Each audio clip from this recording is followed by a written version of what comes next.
We have reached the part in our review where we are going to divide and conquer. So when you take a look at these problems, you see that we have decimals divided by decimals, all right? So the easiest way that we are going to do this is we are going to change those decimals to whole numbers.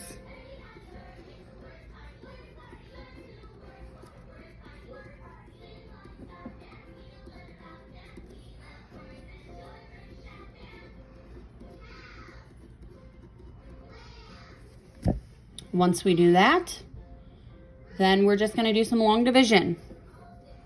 So first, change decimals to whole numbers.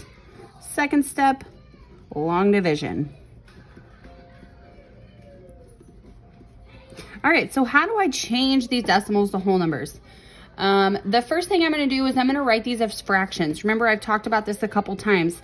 Writing division this way, horizontally, it doesn't really do much for us whenever it comes to solving the problem. So instead, I'm going to call this 42 5/10 divided by 2/10 as a fraction.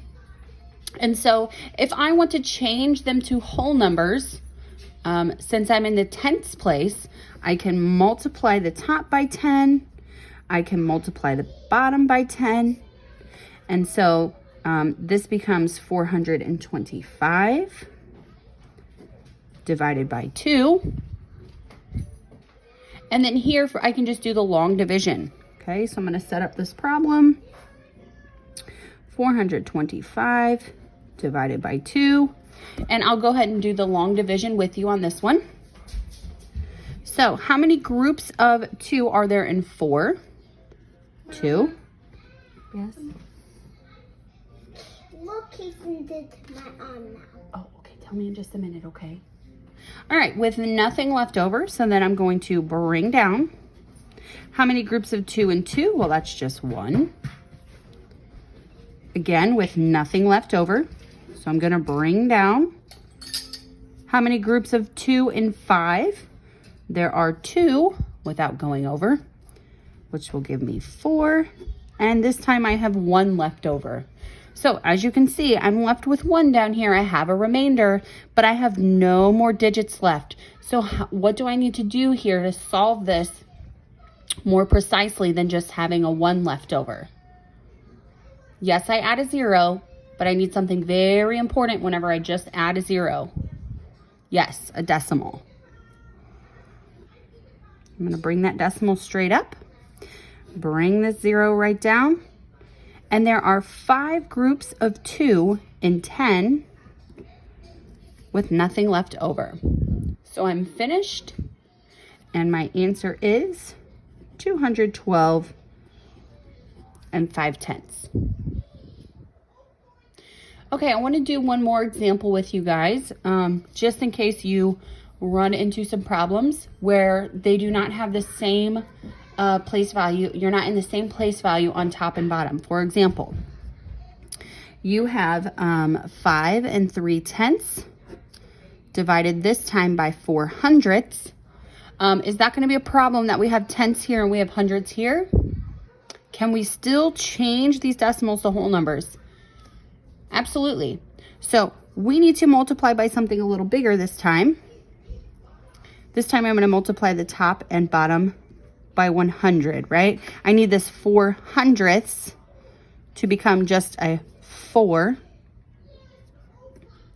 And so whatever I do to one side, I have to do to the other, right? Or whatever I do to the top, I have to do to the bottom. So I'm also going to multiply this by 100. And this becomes 530. So I've changed the decimals to whole numbers. The way that you're doing this, you guys, is just by multiplying by 10 or 100. Okay?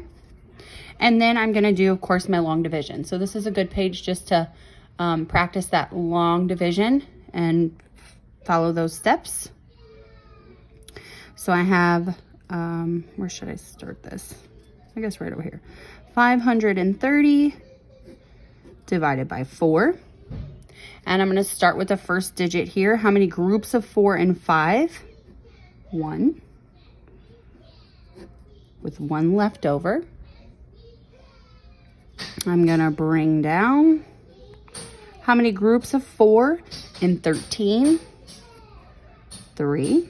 Multiply. Subtract. Bring down again.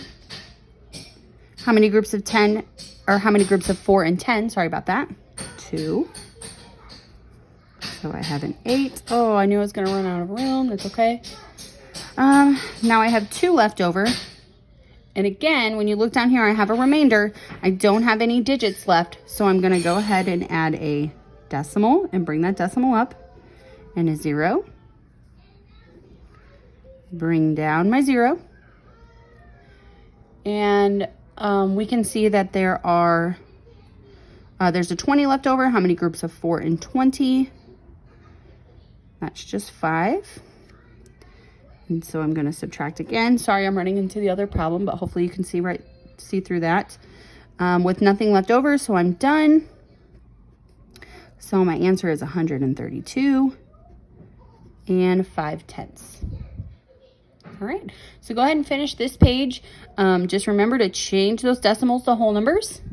Okay, multiplying by either 10 or 100 to the top and bottom. Then you're just going to set it up as a long division problem and follow your steps for long division from there. Just as a reminder, we divide, multiply, subtract, bring down, and divide again.